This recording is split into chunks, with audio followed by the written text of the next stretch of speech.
একটা রিনাউন্ড জুতা কোম্পানি, তারা আফ্রিকাতে যখন তাদের মার্কেটটাকে প্রথম কাভারেজ করার জন্য পাঠায়, তাদের একজন মোটামুটি ভালো সেলারকে পাঠায়।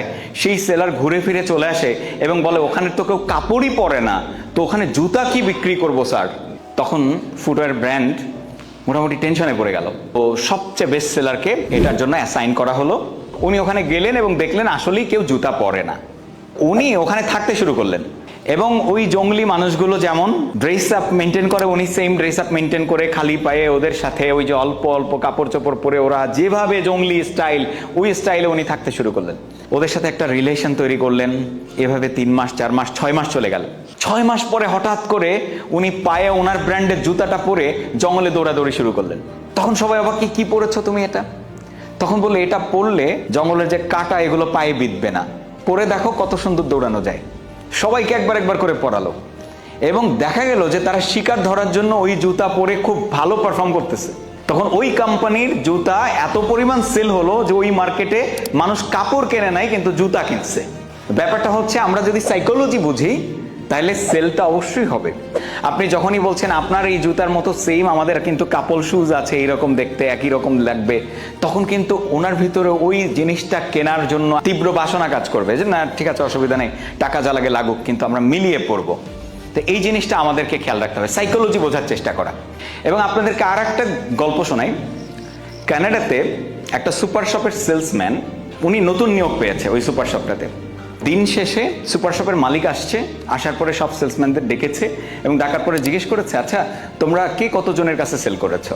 তো কে বলতেছে আমি 20 জন, কে বলতেছে আমি 30 জন, কে বলতেছে আমি 10 জন, কে বলতেছে 5 জন, কিন্তু একজন বলতেছে আমি একজনের কাছে সেল করেছি।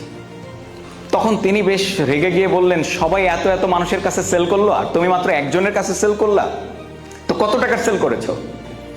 বললো স্যার 98,76,561 ডলারের সেল করেছি। 98,76,561 ডলারের সেলস। বলে বলো কি, এটা কেমনে করলা? একজনের কাছে এত টাকার সেল কেমনে করলা? তখন সে বললো যে আসলে উনি যখন আসলেন, আসার পরে আমি ওনাকে কয়েকটা বড়শি দিলাম, ছোট বড় মাঝারি। এরপরে কিছু ফিশিং রড এবং ফিশিং গিয়ার দিলাম। এরপরে ওনার কাছে জিজ্ঞেস করলাম যে আপনি যে মাছ ধরবেন আপনার কি ট্রলার আছে? তো উনি আমাকে বললো যে না ট্রলার তো নেই। তখন আমি ওনাকে ট্রলারের ডিপার্টমেন্টে নিয়ে গেলাম, ওখান থেকে একটা ট্রলার দিলাম। এরপর ওনাকে জিজ্ঞেস করলাম আপনার ট্রলারটাকে যে নিয়ে যাবেন, নিয়ে যাওয়ার জন্য কি কোনো গাড়ি আছে? আপনার যে ভক্সওয়াগন গাড়ি, এই গাড়িতে তো এটা ধরবে না। তখন ওনাকে গাড়ি ডিপার্টমেন্টে নিয়ে গেলাম আর ট্রলারটাকে বহন করার জন্য আর একটা বড়সড় গাড়ি দিলাম। পরে মালিক অবাক হয়ে বলছেন তারপরে জিজ্ঞেস করলাম আপনারা যে ওখানে গিয়ে ফিশিং করবেন, তো অবশ্যই সেখানে তো থাকতে হবে, থাকার জন্য কি আপনাদের ক্যাম্পিংয়ের কোনো ব্যবস্থা আছে, টেন্ট আছে? তো বললো না টেন্ট তো নেই। তখন আমি ওনাকে ক্যাম্পিং ডিপার্টমেন্টে নিয়ে গেলাম এবং ওখান থেকে ওনাকে ক্যাম্পিং করার জন্য যা যা লাগবে এগুলো সব দিলাম। এন্ড সব পারচেস করা শেষ হলে ওনারা যে বন্ধু বান্ধবরা সবাই মিলে যেন চিল করতে পারে সেজন্য কিছু বিয়ারও তিনি কিনলেন $200 দিয়ে। বলে যে একটা লোক বড়শি কিনতে আসলো আর তুমি তার কাছে এত কিছু বেচে দিলা? বলে না স্যার উনি তো বড়শি কিনতে আসে নাই, উনার তো আসছিল ওনার মাথা ব্যথা করে। তো মাথা ব্যথা যখন করে উনি বলছে আমাকে, তখন আমি বললাম যে স্যার মাথা ব্যথা সারবে যদি আপনি মাছ ধরেন, তো এই জন্য উনি বড়শি এবং এতগুলো জিনিস কিনলো। এটা হচ্ছে সাইকোলজি বোঝা। ওনার সাইকোলজি বুঝে সেল করে দিয়েছে। তো আমাদের শোরুমগুলোতে অনেক মানুষ আসবে, এমন মানুষ আসবে যাদের প্রতিদিন এক এক পেয়ার শুজ লাগে, 30 দিনে 30 পেয়ার শুজ পরবে। আবার কেউ আছে একটা ছিঁড়লে আর একটা কিনবে। এই দুই শ্রেণীর মানুষকে আমাদের বোঝার চেষ্টা করতে হবে। আমি একদিন এয়ারপোর্টে আমার পিপাসা লেগেছে, তো আমি বললাম যে একটা পানি কিনবো। তো উনি বললো যে মামের পানি নেই, অ্যাকোয়াফিনা কিনলেই, অ্যাকোয়াফিনা আবার কিনলেই 2টা খাই, তো এটা নেই। তখন আমি বললাম আর কি আছে? বললো এভিয়ান আছে। তা আমি বললাম দেন। এভিয়ানের এতটুকু একটা বোতল আমি পানি নিলাম, খেলাম, খাওয়ার পর উনি বলতেছে 180 টাকা। বললাম কয় কি 180 টাকা কেমন হলো? আমি বললাম এর দাম তো 15, 20, 25 টাকা হবে। বললো যে না স্যার এটা ইন্টারন্যাশনাল ব্র্যান্ড এভিয়ান, এটার দাম এরকম। তাই বললাম আপনার তো একটু আগে বলা দরকার ছিল। তো আগে বললে তো আপনারা অনেকে মাইন্ড করেন, বলেন যে আমাদের কি ফকির ভাবছো, এই জন্য আমি আপনাকে আগে থেকে বলি নাই। আমি বললাম হ্যাঁ কথা তো সত্য। আপনার কাছে এরকম কাস্টমার আসবে যারা প্রিমিয়াম, তাকে যদি আপনি একটা কম দামি শুজ গিয়ে দেখান যে না এটাতে ভালো লাগছে, না ওনার আইসগুলোকে লক্ষ্য করবেন যে উনি কোনটা দেখছে, প্রাইস ট্যাগের দিকে কিভাবে তাকাচ্ছে।